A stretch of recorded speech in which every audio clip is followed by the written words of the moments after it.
Hello दोस्तों, कैसे हैं आप सभी। उम्मीद करता हूं आप सभी बहुत ही अच्छे होंगे। तो आज के इस वीडियो में हम पढ़ने वाले हैं क्लास 9 रसायन विज्ञान का चौथा अध्याय जो है परमाणु की संरचना का तीसरा लेक्चर। इससे पहले हमने 2 लेक्चर पढ़ा दिया है। यदि आपने नहीं देखा तो आप चैनल के प्लेलिस्ट में जाकर वहां से क्लास 9 का फिजिक्स, केमिस्ट्री और बायोलॉजी की पढ़ाई कर सकते हैं। तो इस वीडियो में हम क्या पढ़ने वाले हैं, चलिए देख लेते हैं। तो सबसे पहले हम पढ़ेंगे कि समस्थानिक किसे कहते हैं। सबसे पहला हमारा टॉपिक होगा कि समस्थानिक किसे कहते हैं, इसका परिभाषा क्या होता है, एग्जाम्पल क्या होता है, पूरा हम डिटेल में समझेंगे। उसके बाद आता है समभारिक किसे कहते हैं, इसका भी परिभाषा, एग्जाम्पल समझेंगे। उसके बाद सम न्यूट्रॉनिक किसे कहते हैं, इसका भी परिभाषा क्या होता है, एग्जाम्पल क्या होता है, उसको भी हम समझेंगे। उसके बाद हम अंतिम में हमारा टॉपिक होगा कि संयोजकता मतलब संयोजकता किसे कहते हैं और संयोजकता निकालने का फॉर्मूला मतलब क्या होता है, संयोजकता कैसे निकाला जाता है, इसका ट्रिक क्या है, मैं बताऊंगा आपको कि किस प्रकार उसको जान सकते हैं। तो इस वीडियो में हम इन 4 टॉपिक को पढ़ेंगे और मैं आपको विश्वास दिलाता हूं कि बहुत ही आसानी तरीके से आपको समझ में आएगा। तो चलिए दोस्तों अपने टॉपिक को शुरू करते हैं। तो सबसे पहले हम देखने वाले हैं समस्थानिक। तो सबसे पहले हम देखेंगे समस्थानिक किसे कहते हैं।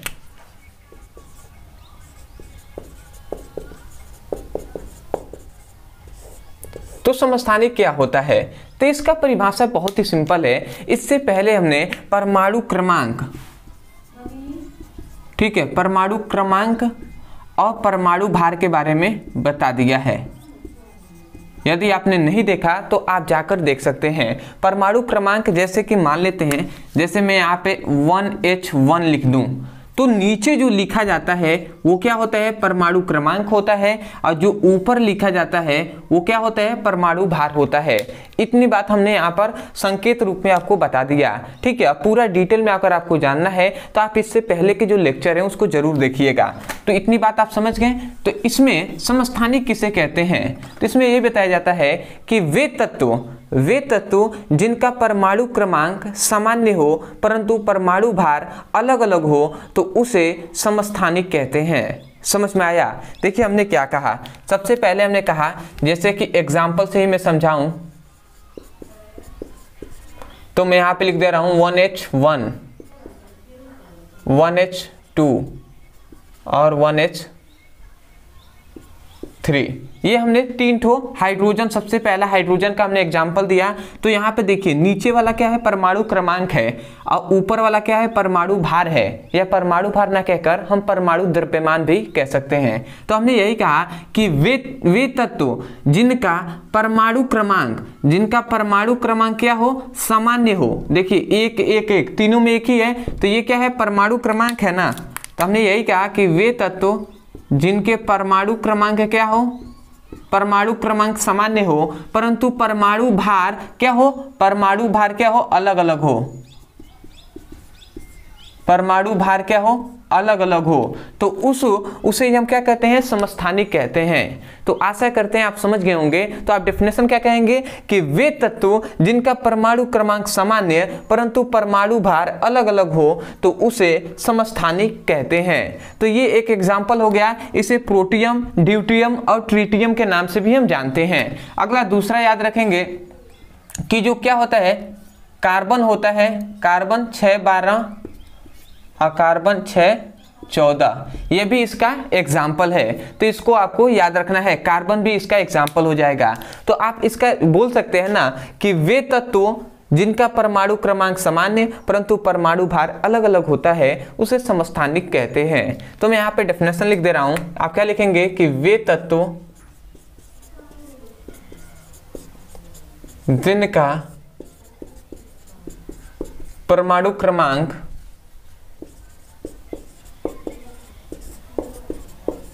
समान तथा परमाणु भार कहें या परमाणु द्रव्यमान कहें, तो परमाणु भार अलग अलग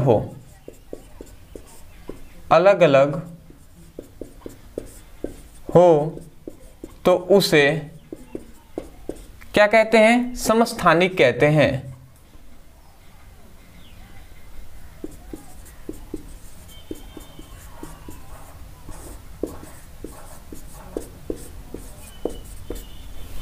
ठीक है, तो आशा करते हैं आप समझ गए होंगे कि वे तत्व जिनका परमाणु क्रमांक समान है परंतु परमाणु भार अलग अलग हो उसे समस्थानिक कहते हैं। और समस्थानिक का हमने 2 एग्जाम्पल भी दे दिया है। अब आता है कि समभारिक किसे कहते हैं। दूसरा हमारा टॉपिक आ जाएगा समभारिक।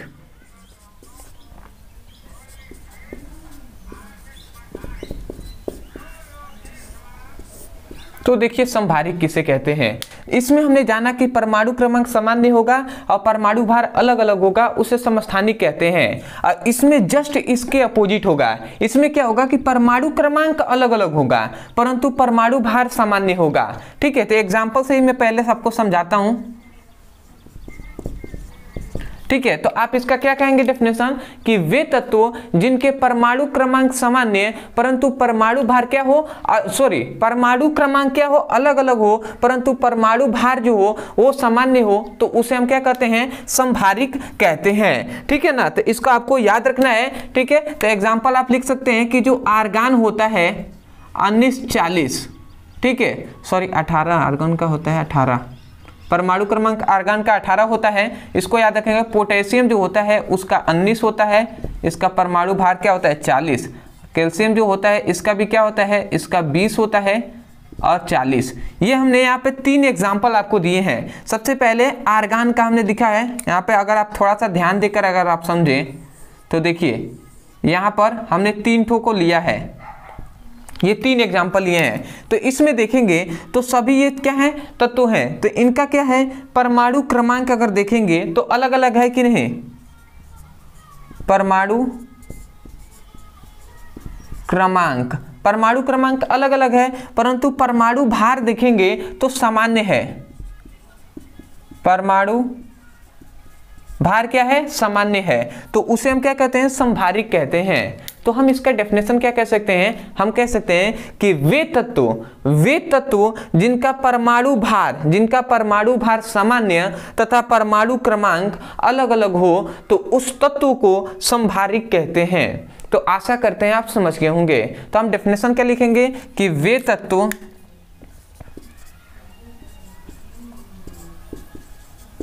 जिनका परमाणु भार समान हो परंतु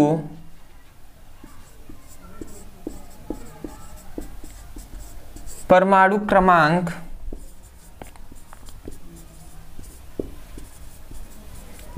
अलग अलग हो तो उसे समभारिक कहते हैं।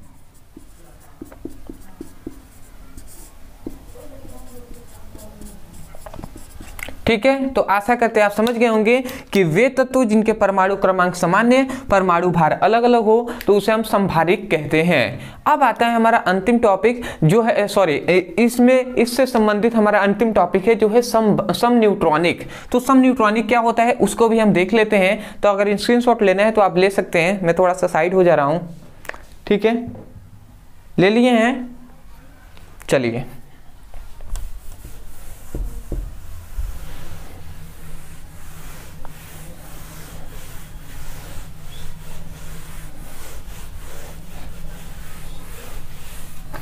अब हम अपना तीसरा जो टॉपिक है जो है सम न्यूट्रॉनिक।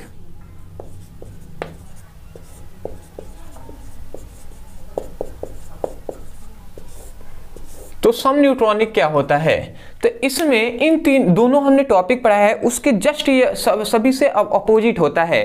तो इसमें यह बताया जाता है कि वे तत्व जिनका परमाणु क्रमांक और परमाणु भार दोनों अलग अलग हों परंतु उनमें न्यूट्रॉनों की संख्या सामान्य हो तो उसे हम क्या कहते हैं, सम न्यूट्रॉनिक कहते हैं। सम न्यूट्रॉनिक मतलब न्यूट्रॉनों की संख्या सामान्य हो। तो हमने क्या कहा कि वे तत्व, पहले डेफिनेशन इसका मैं लिख दे रहा हूं, आप क्या लिखेंगे कि वे तत्व,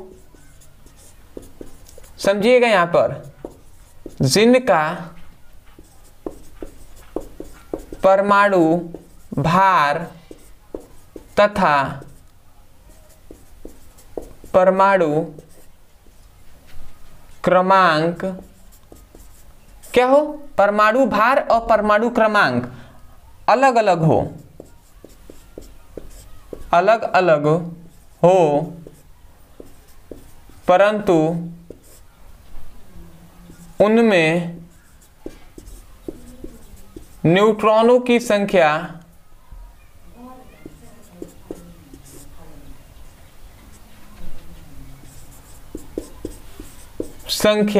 क्या हो, समान हो, तो उसे समन्यूट्रॉनिक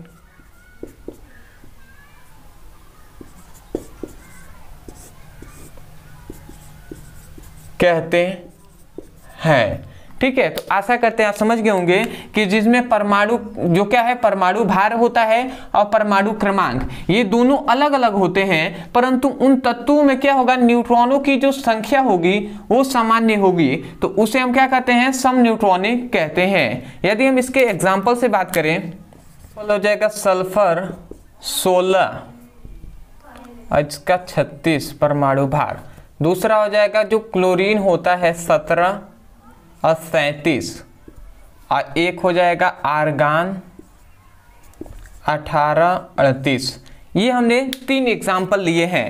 अब इसमें इनका परमाणु क्रमांक 16, 17 और 18 होता है और इसका परमाणु भार कितना होता है, 36, 37 और 38 होता है। परंतु यहाँ पे हमने क्या डेफिनेशन कहा था कि परमाणु भार और परमाणु क्रमांक दोनों क्या हो, अलग अलग हो। तो देखिए परमाणु भार सभी का अलग अलग है, परमाणु क्रमांक भी अलग अलग है, परंतु न्यूट्रॉनों की संख्या इनमें सामान्य होगी।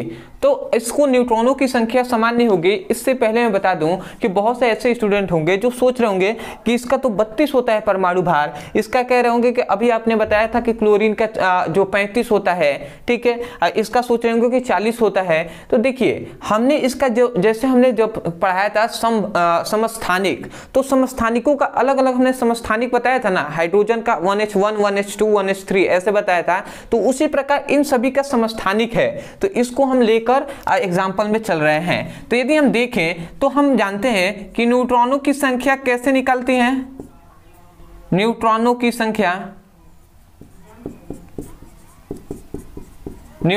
संख्या निकालने का फॉर्मूला होता है परमाणु भार माइनस परमाणु क्रमांक। ठीक है, तो सम न्यूट्रॉनिक क्या होता है, न्यूट्रॉनों की संख्या यदि निकालना है तो परमाणु भार जो ऊपर वाला है उसमें से नीचे वाले को घटा देंगे। तो चलिए हम देखते हैं कि सल्फर में न्यूट्रॉनों की संख्या कितनी होगी। तो 36 में से यदि हम 16 को घटाते हैं तो क्या हो जाएगा, ये तो शून्य हो जाएगा, 3 में से 2 एक गया 2, यहाँ पर मतलब सल्फर में न्यूट्रॉनों की संख्या है 20। दूसरा हम देख लेते हैं तो क्लोरीन का देखते हैं, तो 37 माइनस क्या कर देंगे 17, तो ये 0 हो जाएगा, इसमें से 3 में से 2 एक गया तो 1, ये मतलब क्लोरीन में भी 20 हो गया। ठीक है, क्या है, न्यूट्रॉनों की संख्या है। इसमें भी देखिए तो 38 माइनस 18 इक्वल टू 20 हो जाएगा, तो इस मतलब आर्गान में भी कितनी संख्या है, न्यूट्रॉनों की 20 है। तो ये सभी क्या है, 20 क्या है, इसके जो न्यूट्रॉनों की संख्या है। तो आशा करते हैं कि जो न्यूट्रॉनों की संख्या है आपको लग रहा होगा कि यहाँ पे सामान्य है, तो यही से हमने डेफिनेशन बोला है कि वे तत्व जिनके परमाणु क्रमांक अलग अलग हो और परमाणु भार भी अलग अलग हो परंतु न्यूट्रॉनों की संख्या सामान्य हो, तो उसे हम क्या कहते हैं, समन्यूट्रॉनिक कहते हैं। अगला हमारा अंतिम जो टॉपिक है जो है संयोजकता। तो संयोजकता कैसे निकाला जाता है उसको भी हम देख लेते हैं। तो फ्यू मिनट आपको लगेगा, स्क्रीनशॉट ले लीजिए। तो आशा करते हैं दोस्तों आपने अच्छे से स्क्रीनशॉट ले लिया होगा। तो अब हम देख लेते हैं संयोजकता किसे कहते हैं। तो देखिए संयोजकता का तो बहुत तरीके से हम परिभाषा कर सकते हैं, परंतु जो सिंपल वे में आपको समझ में आ जाए वो हमने डेफिनेशन यहाँ पर लिखा हुआ है। तो हमने क्या लिखा है, हमने लिखा है संयोजकता का डेफिनेशन कि किसी अणु में उपस्थित कोई भी अणु है तो उस अणु में उपस्थित परमाणु जितने इलेक्ट्रॉन की साझेदारी करता है, जितने इलेक्ट्रॉनों की साझेदारी करता है वह उसकी क्या कहलाता है, संयोजकता कहलाता है। इसका मतलब समझे, हमने क्या कहा कि कोई भी अणु है, समझिएगा कोई भी अणु है तो हम जानते हैं अणु जो होता है वो बहुत सारे परमाणुओं से मिलकर बना होता है। तो इसका मतलब क्या हुआ, ये बहुत सारे परमाणुओं से मिलकर बना होगा। तो ये जो परमाणु, अब हमारा मुख्य टॉपिक है परमाणु, तो यहाँ पे यही कहा जा रहा है कि अणु जो जितने पर मतलब क्या हुआ कि अणु मतलब किसी अणु में उपस्थित जो परमाणु होते हैं, और ये जो परमाणु है, परमाणु में क्या होगा, इलेक्ट्रॉन होंगे। तो ये जितने इलेक्ट्रॉनों की साझेदारी करेगा, साझेदारी का मतलब होता है कि ये जो परमाणु है वो जितने इलेक्ट्रॉनों को देगा और लेगा, मतलब आदान करेगा या प्रदान करेगा, तो वह उसकी उस परमाणु की क्या कहलाता है, संयोजकता कहलाता है। समझ गए ना। तो इसलिए हमने कहा कि किसी अणु में उपस्थित परमाणु जितने इलेक्ट्रॉनों की साझेदारी करता है, मतलब जितने इलेक्ट्रॉनों को देता है या जितने इलेक्ट्रॉनों को लेता है, वही उसकी क्या कहलाता है, संयोजकता कहलाता है। या हम इसको दूसरे तरीके से भी परिभाषा कर सकते हैं कि किसी तत्व या किसी परमाणु में उपस्थित, मतलब या हम कह सकते हैं कि किसी परमाणु के अंतिम कक्षा में उपस्थित इलेक्ट्रॉनों की संख्या, किसी परमाणु में उपस्थित किसी परमाणु के अंतिम कक्षा में उपस्थित कोई भी परमाणु है, तो उसकी जो अंतिम कक्षा होगी, अंतिम कक्षा, तो अंतिम कक्षा में उपस्थित इलेक्ट्रॉनों की जो संख्या होगी वही उसकी संयोजकता कहलाती है। तो इसको बहुत तरीके से परिभाषा कर सकते हैं। तो अदरवाइज यहाँ पे हमने बहुत ही सिंपल में डेफिनेशन लिख दिया है कि कोई भी परमाणु जितने इलेक्ट्रॉन को देता है या लेता है, तो वह उस परमाणु की क्या कहलाएगा, संयोजकता कहलाएगा। जैसे कि हमने 3 एग्जाम्पल लिए हैं। हाइड्रोजन है, तो हाइड्रोजन एक परमाणु देता है या एक परमाणु किसी से लेता है, तो उसकी संयोजकता क्या होती है, 1 होती है। जो बोरॉन है, इसकी संयोजकता 3 होती है, और जो नाइट्रोजन है, इसकी संयोजकता भी 3 ही होती है। तो ये हमने 3 एग्जांपल लिख दिए हैं। अदरवाइज बहुत से ऐसे स्टूडेंट होंगे जो सोच रहे होंगे कि कैसे हम संयोजकता निकालते कैसे हैं, कैसे हम सीखें, क्योंकि संयोजकता बहुत इंपॉर्टेंट टॉपिक है और इसको निकालने के लिए भी आता है। तो इसलिए बहुत से लड़के कमेंट्स भी कर रहे थे, तो उनके लिए हमने पर्सनली एक संयोजकता कैसे निकालते हैं इसके लिए हमने वीडियो बना दिया है। तो इसीलिए हम इसमें डिटेल में उसको समझा नहीं रहे हैं, क्योंकि टाइम लगेगा 15-20 मिनट, तो आपके लिए वो वीडियो बना दिए गए हैं। तो अभी आप जाइए उस वीडियो को देखिए। वीडियो को देखने के लिए आप क्या करेंगे, आप केवल लिखिए YouTube पर संयोजकता निकालना सीखे ब्रदर सर, केवल हमारे चैनल का नाम लिखना है, संयोजकता निकालना सीखे ब्रदर सर। तुरंत आपको ऊपर वीडियो आ जाएगा, वहां से आप उसकी पढ़ाई कर सकते हैं। अदरवाइज यदि आप चैनल पर नए होंगे तो चैनल को सब्सक्राइब कर लीजिएगा, और आपसे रिक्वेस्ट है कि प्ले के अनुसार पढ़ाई कीजिए। प्ले के अनुसार का मतलब आप चैप्टर वाइज सीक्वेंस में एक एक करके वीडियो को पढ़िए। आप जाइए चैनल के प्ले में, वहां पर फिजिक्स, केमिस्ट्री और बायोलॉजी का लिंक मिल जाएगा, तो वहां से उसकी पढ़ाई कर सकते हैं। परंतु बहुत से ऐसे स्टूडेंट हैं जिनको पता ही नहीं है कि किस प्रकार हम पढ़ाई करें, कैसे हम ढूंढें। पढ़ना तो चाहते हैं परंतु उनको पता नहीं है, तो हमारी टीम आपकी सपोर्ट करेगी फ्री में। आपको नीचे दिए गए नंबर पे आप केवल व्हाट्सएप कीजिए, आप मैसेज कीजिए कि class 9th physics, chemistry, biology all video link, इतना करके मैसेज करेंगे तो तुरंत हमारी टीम फिजिक्स, केमिस्ट्री और बायोलॉजी का लिंक देगा, तो वहां से उसकी चैप्टर वाइज सीक्वेंस में एक एक करके वीडियो को पढ़ सकते हैं। अदरवाइज यदि कहीं भी कोई भी समस्या आती है या कोई डाउट है या आपको हमसे डायरेक्ट बात करना है, तो आप इंस्टाग्राम या टेलीग्राम पर मैसेज करके हमसे डायरेक्ट बात कर सकते हैं। तो आशा करते हैं आप समझ गए होंगे। तो चलिए दोस्तों, आज के लिए इतना ही, मिलते हैं एक नए टॉपिक के साथ। तब तक के लिए धन्यवाद। जय हिंद, जय भारत।